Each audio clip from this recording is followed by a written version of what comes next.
ପିଲାମାନେ, ଏହା ହେଉଛି ତୁମର ଚିତ୍ରାଙ୍କନ ବିଷୟ। ଏହା ଆମେ ସିଲେକ୍ସନ୍ କରିଛୁ, ଯାହାକି ତୁମର ଏହି ବାର୍ଷିକ ପରୀକ୍ଷାରେ ଆସିବାର ପୂର୍ଣ୍ଣ 100% ଚାନ୍ସ ରହିଛି। ତେବେ କେଉଁ ସବୁ ଚିତ୍ର ଅଙ୍କନ କରିବାକୁ ପ୍ରଶ୍ନ ଅଛି, ଆସ ଦେଖିବା।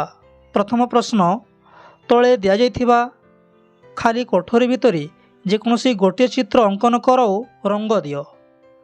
ପ୍ରଥମରେ ହେଲା, ତୁମେ ଦେଖିଥିବା ଓଡ଼ିଶାର ଯେକୌଣସି ଦର୍ଶନୀୟ ସ୍ଥାନର ଚିତ୍ର କିମ୍ବା କରୋନା ସଂକ୍ରମଣରୁ ରକ୍ଷା ପାଇବା ପାଇଁ ସଚେତନତା ସମ୍ବନ୍ଧୀୟ ଏକ ଚିତ୍ର କିମ୍ବା ଆଦର୍ଶ ଶ୍ରେଣୀଗୃହର ଚିତ୍ର। ପିଲାମାନେ, ଏହି ତିନୋଟି ଚିତ୍ର ମଧ୍ୟରୁ ଯେଉଁଟିକୁ ତୁମର ମନପସନ୍ଦ ଲାଗୁଛି ସେଇଟିକୁ ନିଜ ଘରେ ଥରେ କିମ୍ବା ଦୁଇଥର ଅଭ୍ୟାସ କରିଦେଲେ ତାପରେ ପୁଣି ନ ଦେଖିଲେ ବି ତୁମେ କାଟିଦେଇ ପାରିବ। କିନ୍ତୁ ଥରେ କିମ୍ବା ଦୁଇଥର ଦେଖିକରି ଅଭ୍ୟାସ କରିବାକୁ ପଡ଼ିବ। ସେହି ଚିତ୍ରକୁ ଏଇ ଘରେ ବୋର୍ଡ଼ କରି କାଟିବ।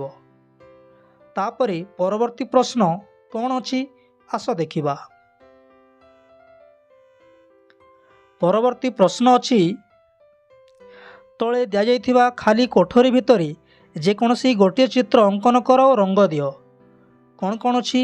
ଫଟୋ ଉଠାଉଥିବା ଫଟୋଗ୍ରାଫରର ଚିତ୍ର କିମ୍ବା ଜଣେ ବ୍ୟକ୍ତି ନଦୀରୁ ମାଛ ଧରୁଥିବାର ଚିତ୍ର କିମ୍ବା ପିଲାଟିଏ ବସି ଚିତ୍ରାଙ୍କନ କରୁଥିବାର ଦୃଶ୍ୟ।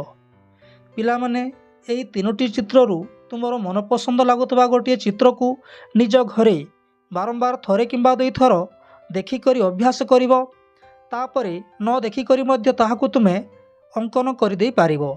ଏଥିରେ ଟିକିଏ ମାତ୍ର ସନ୍ଦେହ ନାହିଁ। ସେହି ଚିତ୍ରକୁ ଏଇ ଘରେ ବୋର୍ଡ଼ କରି ଅଙ୍କନ କରିବ, ପୂର୍ଣ୍ଣ ସଂଖ୍ୟା ମିଳିବ। ଧନ୍ୟବାଦ।